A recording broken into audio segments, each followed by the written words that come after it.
The sweet sound of justice. For too long, these Karens have tormented and terrorized with their racist ways. But their reign of terror ends today. 5 racist Karens who couldn't control their prejudiced urges are about to find out the hard way why that hate has consequences. Tune in for an epic compilation of Karens getting a bitter taste of karma as judges in courtrooms across America hand out swift punishment for their despicable acts. The gavel is coming down hard on hate. Let the sentencing begin. Number 1. Amber Geiger, an ex-Dallas police officer found guilty of murder for fatally shooting her unarmed neighbor in his apartment, received a 10-year prison sentence. The 31-year-old Geiger faced a sentencing hearing with emotional testimony from Botham Jean's family and revelations of her racist and offensive messages. Prosecutors sought a minimum 28-year sentence, symbolizing Jean's age. Geiger, a police officer for 5 years, lived below Jean, a 26-year-old accountant. She claimed that on September 6, 2018, after a long work shift, she mistakenly entered Jean's apartment, believing he was an intruder, and shot him in the chest out of fear. Prosecutors said Jean was watching TV and eating ice cream when Geiger entered, likely startling him. Geiger testified that her electronic key fob didn't work, but the door opened anyway, prompting her to draw her service weapon. The bullet's trajectory indicated Jean was either rising from the couch or crouching when Geiger fired, the prosecution said. Geiger is white, while Jean, from St. Lucia and working for PricewaterhouseCoopers in Dallas, was black. His death sparked protests, Geiger's dismissal, and renewed discussions about police force and racial bias.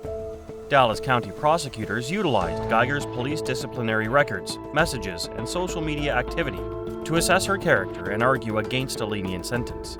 Her accounts featured an image of a sniper with a violent text and a Pinterest post where she commented under a Despicable Me minion image, "People are so ungrateful. No one ever thanks me for having the patience not to destroy it." In a moving victim impact statement, Botham Jean's brother, Brant, forgave Geiger and hugged her in court. Speaking to Geiger, he said, "If you truly are sorry, I know I can speak for myself. I forgive you. If you go to God and ask Him, He will forgive you." Brant requested permission to hug Geiger, which was granted. I don't know if this is possible, but can I give her a hug, please? Yes.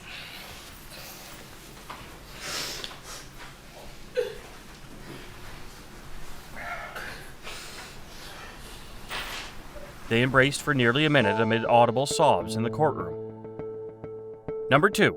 James Fields Jr., who deliberately drove into counter-protesters at a 2017 white supremacist rally in Charlottesville, Virginia, killing and injuring many, received a life sentence for federal hate crime convictions. Fields admitted guilt to 29 of 30 charges in a plea deal to avoid the death penalty for killing civil rights activist Heather Heyer and injuring over 30 others. Heyer died from blunt force trauma, while other victims, like Star Peterson and Marcus Martin, suffered severe injuries. The 30th charge, with a potential death sentence, was dropped, as U.S. Attorney General William Barr allowed prosecutors not to seek it. She was a strong, opinionated woman that was willing to stand up for what she believed in. I'm trying to honor my daughter, and the way that I know she would want to be honored, with speaking up for what she believed in, and in the way she believed in it, without hate, without anger, without fear. At the sentencing, Susan Breaux, Heyer's mother, expressed her desire for Fields to serve a life sentence while also hoping for his eventual healing and ability to help others. Fields remained stoic and apologized before receiving his sentence. Rosa Parker, who witnessed Heyer's death, confronted Fields, implying he deserved his punishment. Prosecutors highlighted Fields' intentions to harm more counter-protesters and his history of racist and anti-Semitic behavior. The courtroom gasped as prosecutors revealed Fields' disturbing comments during a high school trip to a concentration camp, likening it to a visit to Disney World. Fields was known to have idolized Adolf Hitler. You would start that sympathy towards Nazism, that idolation of Hitler, that belief in white supremacy. Number 3. On June 6, 2021, an individual named Nathaniel Veltman deliberately drove a pickup truck into a group of Muslim Pakistani Canadian pedestrians at an intersection in London, Ontario, Canada. Tragically, 4 members of a single family were killed, and another individual was injured. Authorities believe that this horrific act was motivated by Islamophobia, marking it as the deadliest mass killing in London's history. Veltman, who was 20 years old at the time, was charged with 4 counts of terroristic violence and 1 count of attempted slaying. After the incident, Veltman approached a taxi driver and confessed to his destructive act, urging the driver to contact the police. Witnesses described Veltman wearing a military-style helmet and a bulletproof vest, potentially adorned with swastikas, while the truck he used was stained with blood. These accounts were substantiated by a mall maintenance worker who observed the arrest. Veltman himself called emergency services and flagged down a passing police vehicle. Shockingly, he reportedly laughed during his arrest and requested that the driver film the scene.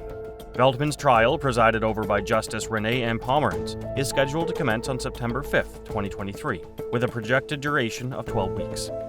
As of now, Veltman has not entered a plea, but given the gravity of the charges, he could potentially face a life sentence in prison.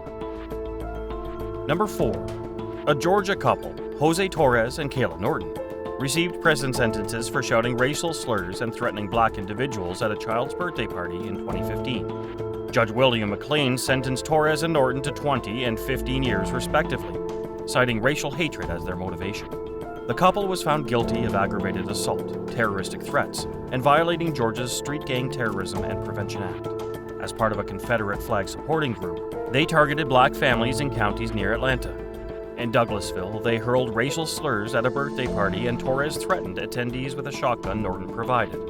The incident followed the Charleston church massacre, leading to the removal of Confederate flags in the state.